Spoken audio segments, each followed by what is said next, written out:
Alright, magandang araw sa inyo lahat mga idol. This episode, ituturo ko sa inyo ang step by step ng pagdi-deliver kay Foodpanda. Okay, para lang to sa mga baguhan. At kung ikaw isang panda rider na katulad ko, pwede mo lang skip ng video na to at panoorin mo na lang yung mga iba kong vlogs about kay Foodpanda. Okay, simulan natin sa pag-time-in. Okay, magta-time-in lang tayo. Kapag updated na yung apps nyo, pag-time-in natin ay live na.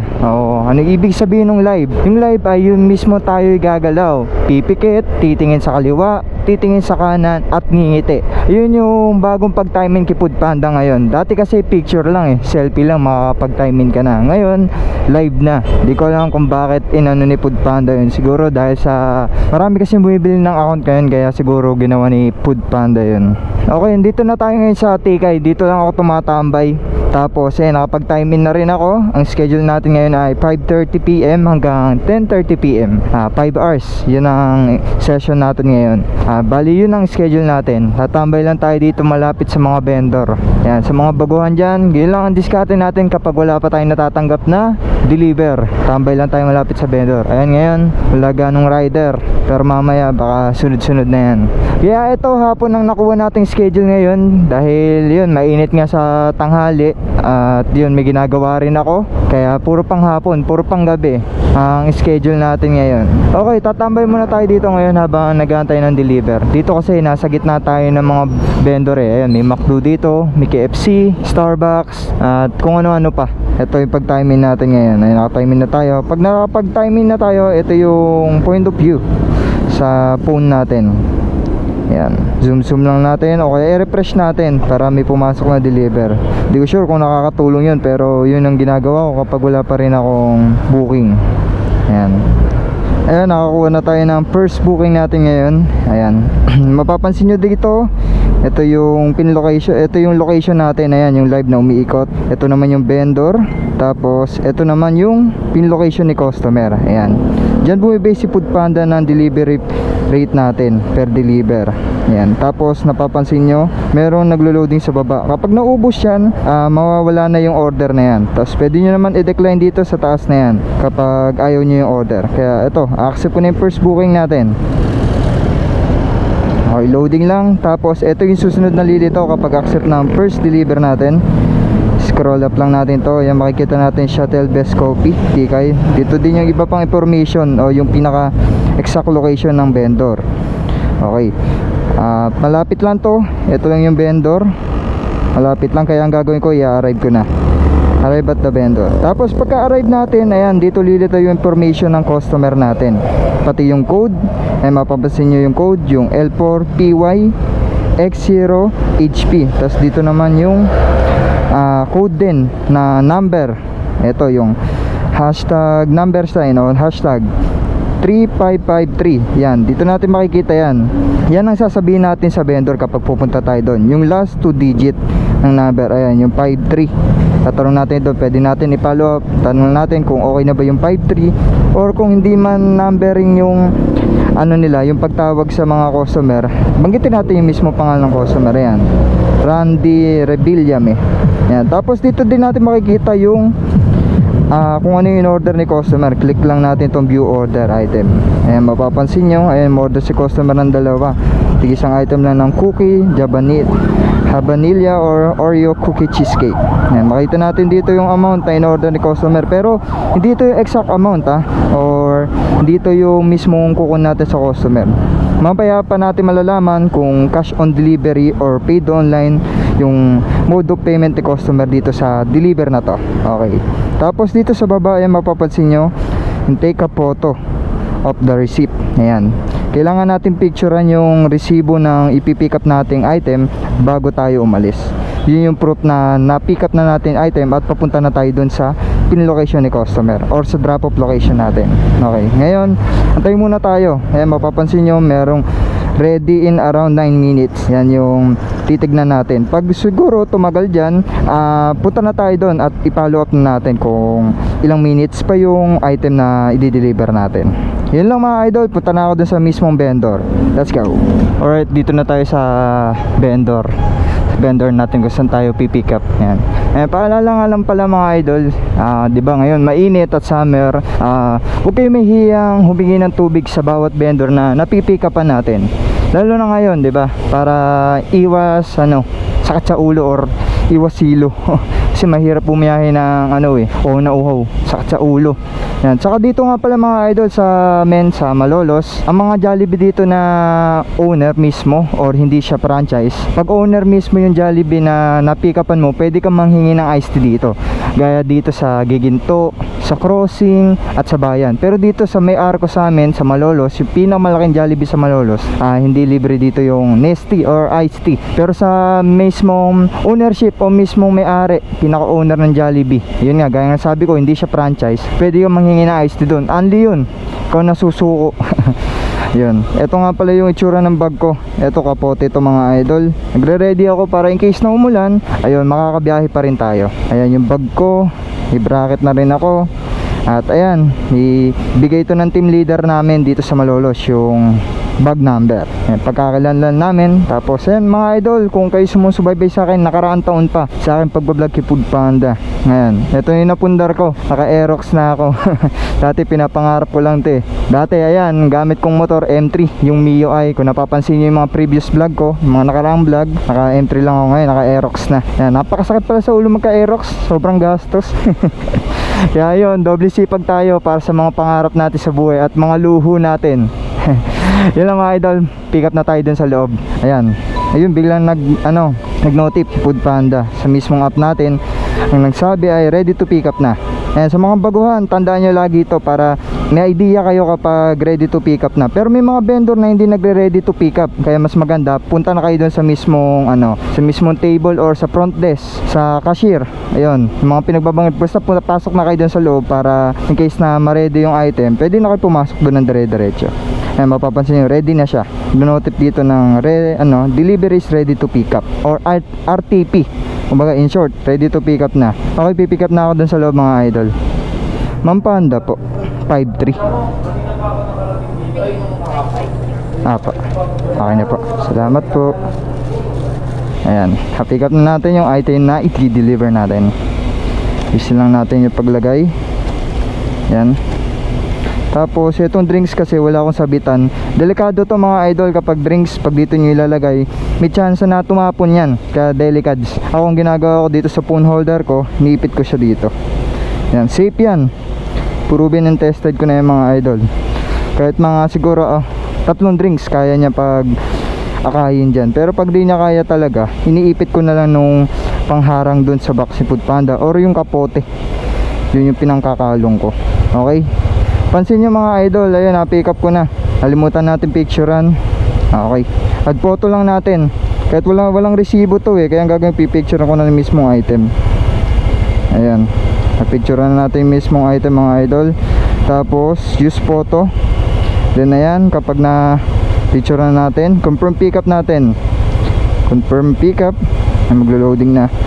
So ayan na, makikita na natin yung location ng customer. Ito yung drop off location natin at nandito tayo. Ayan, tapos scroll up lang natin to para makikita natin information ni customer. And idol, pansin nyo, walang nakalagay dito na cash on delivery or amount na pera. Ibig sabihin pagka ganito mga idol, paid online to. Ayan, tapos ito yung information, dito naglalagay si customer ng mga note niya. Ayan, sabi niya sa tapat ng tindahan ng Dilaw. Diba? Yun yung mga isa sa kagandahan sa customer natin na naglalagay ng note para di tayo nahihirapan maghanap kung saan siya mismo nakapwesto. Okay, tara na natin. Ayan nga pala mga idol, sa paggamit ng map natin papunta kay customer, ako kasi matagal na ako kay Food Panda at gamay ko na yung mismong location or map dun sa app ni Food Panda, sa Panda Rider app. Pero kung baguhan ka pa lang at di mo pa kabisado yung lugar, payo ko sa iyo mas maganda gumamit ka ng Google Map. Yun, yung mismo sa phone na nakalagay natin, yun ang gamitin mo. Yun, mas maganda rin yun, accurate din yun, at may way siya kung saan ka dadaan. Ayan. Ngayon mga idol, ito nga pala share ko lang sa inyo. Sarado dito sa Tabang ulit. dahil ginagawa yung daanan ng PNR. So ito may ginagawa ding hospital. Daming ginagawa dito sa Giginto. Ayan, balik tayo dun mga idol. Sa mga baguhan dyan, pwede kayong gumamit ng Google Maps. Yun yung gamitin nyo papunta dun sa drop off location or sa pin location ni customer, para hindi kayo mahirapan. Pero kapag matagal na kayo, mas maganda practicein nyo din tong mapa ni Foodpanda, para hindi na kayo nahihirapan magpunta sa Google Maps at di na rin hassle. Ayan, traffic ngayon kasi ito lang talaga yung tanging daanan papuntang Plaridel, dahil sarado nga yung daan dun sa Tabang. Kaya ayan, nagka-traffic. May mga idol, malapit na tayo sa pin location ni customer. At ayun na rin yung landmark na sinasabi niya, dilaw na tindahan. Ay, mukhang ito na siya. Wait lang. Ay mga idol, pasensya na kayo, nalimutan ko palang ituro sa inyo yung chat box dito sa apps ni Foodpanda. Dito natin sasabihan si customer para wait lang po. Ayan, tinawag tayo ng customer. Active yung customer natin, sana laging ganyan, para hindi na tayo nagdi-deliver ng matagal.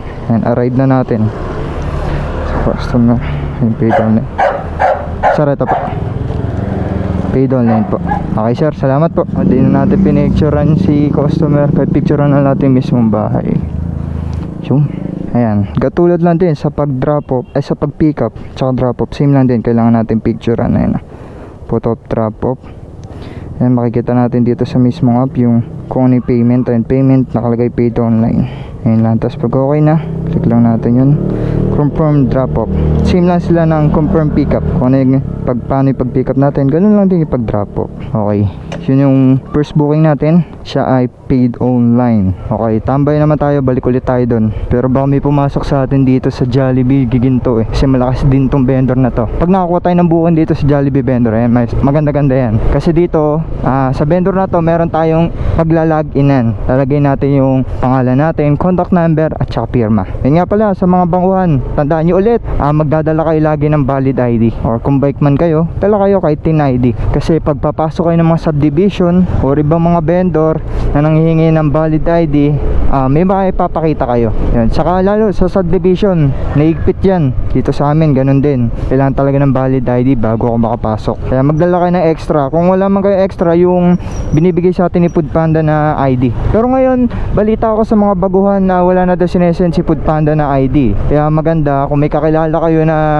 kapanda o may tropa kayo na marunong mag-edit, pa-edit na lang kayo ng ID kay Foodpanda. Kasi ako naabutan ko pa, nagbibigay sa akin si Foodpanda ng ng ID. Ang ginawa ko, pinaprint ko na lang at pinalaminate, at ayun, ang nakalagay lang doon ay pangalan tsaka ID number natin. Tapos sa likod yung mga ni Foodpanda, yung mga information. Alright, may pumasok na sa ating second deliver or second booking dito naman sa McDo Tikay. Ayan, same lang din katulad kanina. Makikita natin dito yung vendor at pin location ni customer, tapos yung delivery pin natin. Accept lang natin. Okay, pag-accept natin, malapit lang tayo dito sa vendor, arrive na natin. Alright, makikita natin yung ready in around 8 minutes. At yung order ni customer, ayan, order niya ay 20 pieces chicken McNuggets at 2 BFF fries.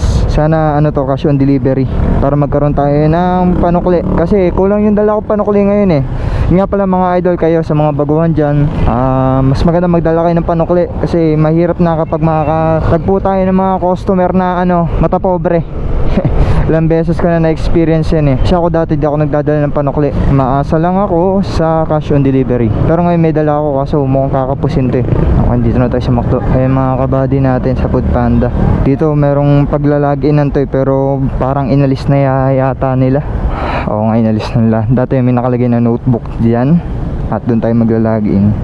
Ito yung sinasabi ko sa inyo. So dito sa McDo, abang na tayo dito para in case na ilabas yung deliver, at least diba makikita natin. Minsan kasi dito, ayan, tulad dito sa McDo Tikay, hindi nagre-ready to pick up dito.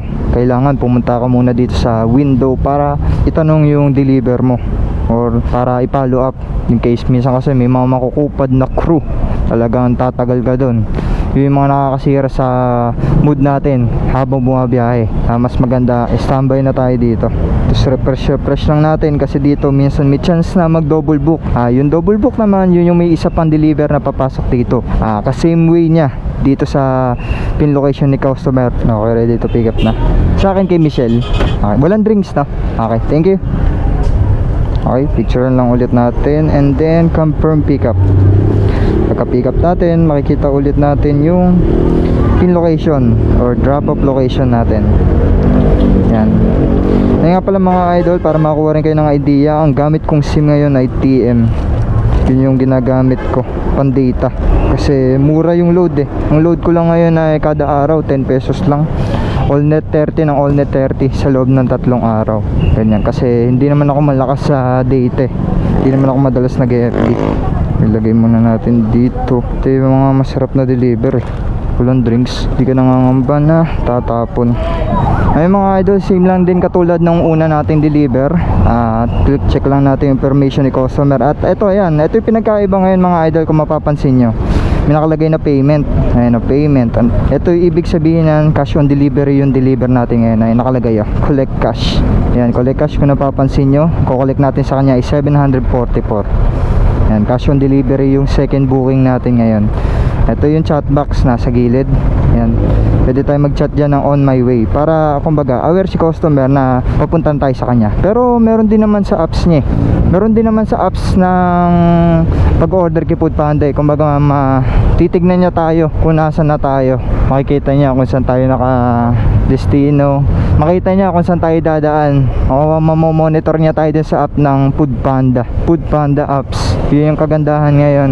Yan, madilim na ngayon mga idol. Ayan, bumili na rin ako ng MDL para kapag bumabiyahe ako ng gabi, di ako ganun nahihirapan. Kumbaga, malayo pala nakikita ko na yung mga lubak.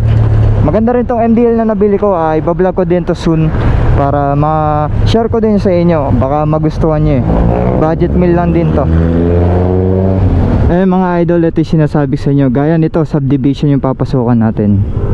Sir, kay Michelle Pangan po. Michelle Pangan. Ito sir. Ito yung number. Okay na sir. At yun, sa mga subdivision kailangan talaga natin ng mga valid ID. Basta andun yung information natin. Kung ito yata, Michelle. Ma'am Michelle po. Okay. Ma'am, baka may exact amount po kayo? Mukhang kapos po kasi yung panuklik eh. 744 po. Ay, sakto po. Wait lang po Ito po ma'am yung item. Wait lang po Okay na po. Salamat po ma'am. Hindi na kinuha ni ma'am yung sukli, pero bilangin pa rin natin. Mas maganda sigurado. 1, 2, 3, 4, 5, 6, 7, 50. Alright, sakto. Sakto ang binayad ni ma'am. May tip pa siya sa ating 6 pesos. Maganda yung nakuha nating cash on delivery ngayon kasi barya yung binayad sa atin ni ma'am. Ayan, yung pag drop off, pinipicturean ko na lang ng ganyan yan kasi cash on delivery naman yan eh. Hindi ko na pinipicturean yung mismong customer kapag nagda-drop off ako. Ayan. Tapos ito nga pala paalala sa mga baguhan dyan, ulit makinig kayo. Ayan, kapag nagbabudget customer, kahit sakto man siya, kahit kampante tayo na kompleto na yun, double check natin yung bayad ni customer. Lalo na kapag mga nakapold, kasi madalas nun baka mamaya punit yung binayad ni customer or peke. Kaya mas maganda double check natin, lalo na sa mga 1,500 pesos na mga binabayad sa atin ng mga customer. Yun lang mga idol, sana sa unang biyahe nyo walang mangyaring aberya. Kasi sa akin yung unang biyahe ko talagang palpak. Buti na lang mabait yung customer ko nun eh. Ginaid niya ako. Hindi pa rin ako ganun kasanay tumingin ng Google Maps saan ako napupunta. Gutom na yung customer, hindi ko pa rin nahahanap. Buti nakausap ko yung mismong customer sa call. At ayun, yun nga pala, sa dalawang deliver natin, wala tayo na experience na tinawagan natin si customer. Kumbaga sa kagandahan ngayon sa mga naging customer natin, active sila. Kumbaga aware sila na may deliver sila. Okay, wait lang, tuloy ko sinasabi ko, bigay lang natin sa guard to para makuha natin yung ID natin.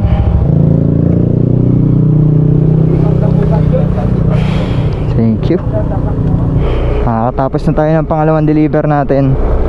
Okay, at tansya ko lang sa almost 1 hour magmula na pagka-timing natin, nakadalawang deliver na tayo. At ang kinita natin dun ay kano ba kinita natin? Ayun, kumita tayo ng 88 pesos. Almost 1 hour yan. Tapos may tip pa tayo na 6 pesos.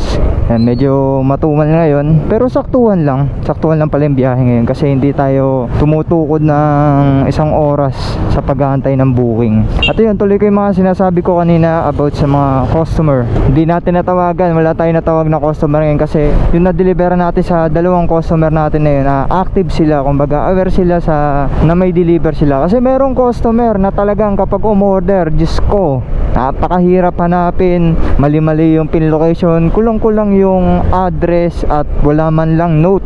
Masakit pa doon, cannot be reached pa. Nako, yun yung mga hassle sa mga deliver natin, kaya talagang magtatatanong-tanong tayo. Kailangan habaan natin pasensya natin kapag bumabiyahe. Yun, naintindihan naman natin, kahit napagod na tayo, kailangan natin intindihin kasi wala doon tayo kumikita.